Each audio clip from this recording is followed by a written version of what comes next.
নমস্কার, আমার ভুরিভোজ চ্যানেলে সকলকে স্বাগত জানাই। Welcome to my channel Bhurivoj. আজকে বানাবো শীতের সবজি দিয়ে ডাল।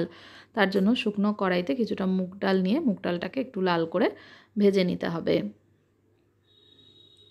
কড়াই গরম হয়ে গেলে ডালটা দিয়ে দিয়েছি। ডালটা একটু লালচে করে ভেজে নেব। যখন কালার চেঞ্জ হতে শুরু করবে তখন কিন্তু একটু ঘন ঘন নেড়ে নিতে হবে, আর গ্যাসের ফ্লেমটা একদম লো করে দেবো যাতে ডালটা পুড়ে না যায়। ভাজা হয়ে গেলে ঝটপট এটা জলে দিয়ে ভালো করে 2-3 বার ধুয়ে নেব। কড়াইয়ের মধ্যে রাখলে কিন্তু ডালটা পুড়ে যেতে পারে, তাই ঝটপট নামিয়ে নিতে হবে। এর মধ্যে দিয়ে দিচ্ছি 2 মুঠ মুসুর ডাল, ধুয়ে রাখা মুসুর ডাল। মুগ ডাল আর মুসুর ডাল একসাথে সেদ্ধ করে নেব। সেদ্ধ করার সময় এর মধ্যে খানিকটা লবণ দিয়ে দিলাম। এর মধ্যে বেশ কিছু কয়েকটা সবজি দেবো আমি। এর মধ্যে দিয়ে দিচ্ছি প্রথমে মূলো কেটে রাখা, পাতলা করে কেটে রেখেছি। এইভাবে মূলোটা কেটে প্রথমে দিয়ে দিলাম। তারপরে দিয়ে দিচ্ছি সিম, এরপরে দিয়ে দেবো ব্রকলি, আর দিয়ে দেবো লম্বা করে কেটে রাখা গাজর। চাইলে আপনারা এর মধ্যে ফুলকপি, বিনস, মটরশুঁটি এগুলোও অ্যাড করতে পারেন। ভীষণ হেলদি একটা ডালের রেসিপি, আর খেতেও কিন্তু ভীষণ ভালো হয়। এর মধ্যে দিয়ে দিলাম কয়েকটা কাঁচা কুমড়ো। এবার ভালো করে সমস্ত সবজি আর ডাল সেদ্ধ করে নেব। ডালটা যখন 4-5 মিনিট ফুটে যাওয়ার পরে উপর দিয়ে এরকম ডালের ফেনা উঠে আসবে, তখন হাতার সাহায্যে যতটা সম্ভব ফেনাটা ফেলে দেওয়া যায় ততটা ফেনা ফেলে দিতে হবে। এতে করে কিন্তু ডালটাও খেতে ভীষণ সুস্বাদু হয়। দেখুন আমি যেভাবে ফেলে দিচ্ছি এইভাবে আস্তে আস্তে তুলে তুলে ফেনাটা ফেলে দেব।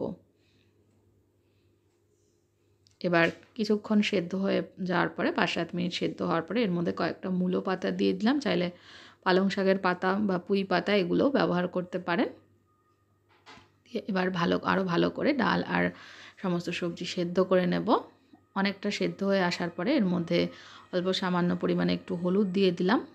হলুদটা মিশিয়ে নিচ্ছি, মিশিয়ে আরও কিছুক্ষণ সেদ্ধ করে নেব। এর মধ্যে এবার দিয়ে দিলাম চেরা কাঁচা লঙ্কা 4-5টা। এবার কড়াইতে সর্ষের তেল গরম করে এর মধ্যে দিয়ে দিচ্ছি তেজপাতা ফোড়ন, আর দিয়ে দেবো 5 ফোড়ন। 5 ফোড়নের সঙ্গে সর্ষে অ্যাড করেছি আমি। ভালো করে ফোড়নটা ভেজে নিতে হবে। ফোড়ন ভাজা হয়ে গেলে এর মধ্যে থেতো করে রাখা আদা দিয়ে দিচ্ছি, 1/2 টিস্পুনের মতন।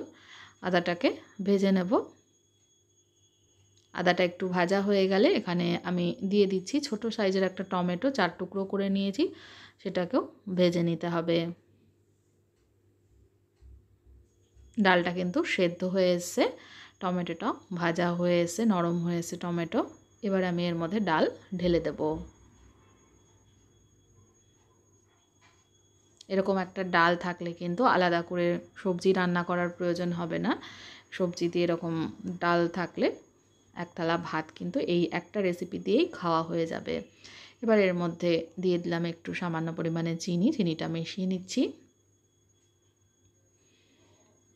এবার এর মধ্যে দিয়ে দেব ধনেপাতা, শেষে এর মধ্যে দিয়ে দিচ্ছি কিছুটা ধনেপাতা কুচোনো। ধনেপাতাটা ভালো করে মিশিয়ে নিচ্ছি।